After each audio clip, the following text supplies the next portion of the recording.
We're here at the end of the Regional Platform 2017 in Montreal.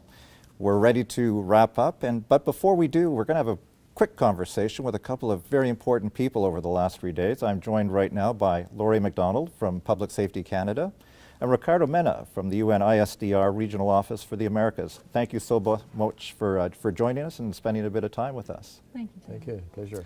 Mr. Mena, maybe I'll start with you. And as we reflect back on the last couple of days and the discussions, could you relate for us RP17 and the Sendai framework?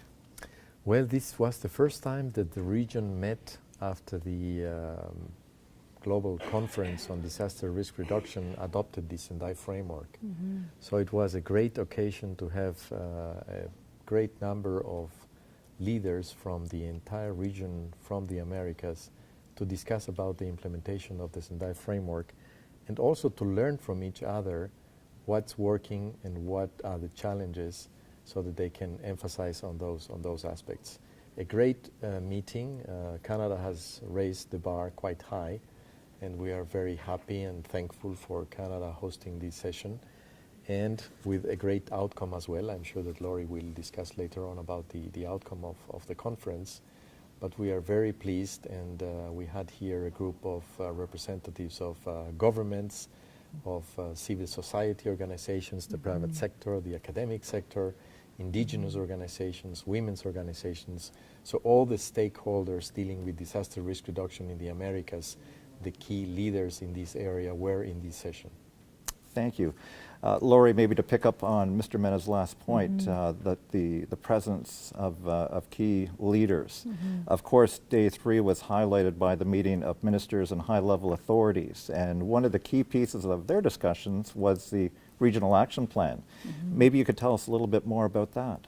Great, thanks, Jamie. Yes, just to build on Ricardo's comments, we've actually been working on the action plan, talking about it for the past year. From a meeting that we had last June, actually, in Paraguay, when we started this conversation, we announced that Canada was going to host the regional platform here in Montreal this year.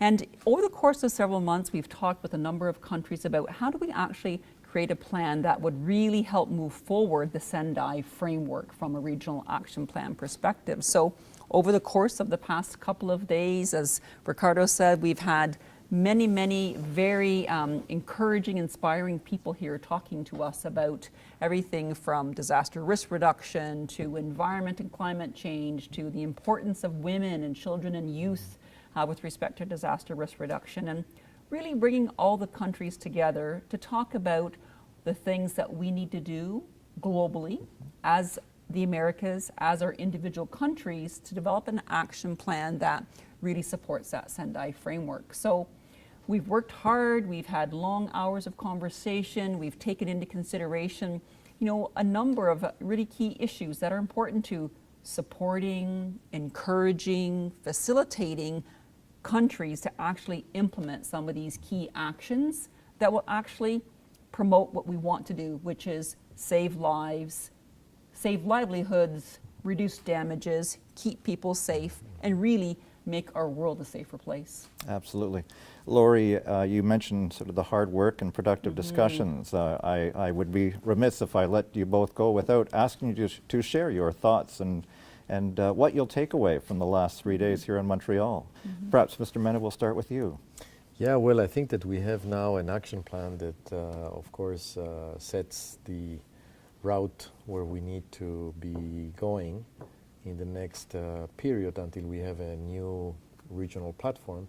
And of course, one important aspect will be to monitor on the implementation of the action plan and being able to also report back on what has been achieved as we move on in this 2030 mark that the Sendai framework has established. So I think that's one of the main takes out of the platform, in addition to what I say, the excellent hospitality that Canada has showed in these past few days to all the delegates, setting the bar quite high. Thank you. Laurie.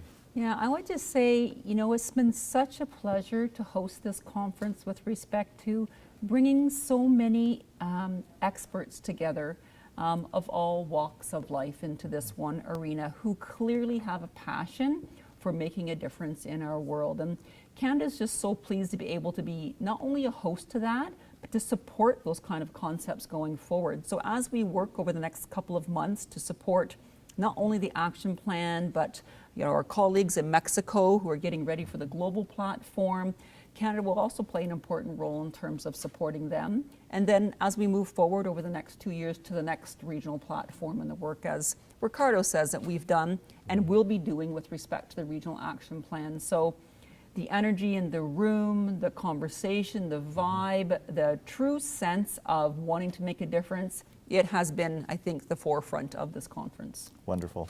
Thank you both very much for your time. We very much appreciate it. Thank you. From RP17 in Montreal, I'm Jamie Tomlinson, Public Safety Canada.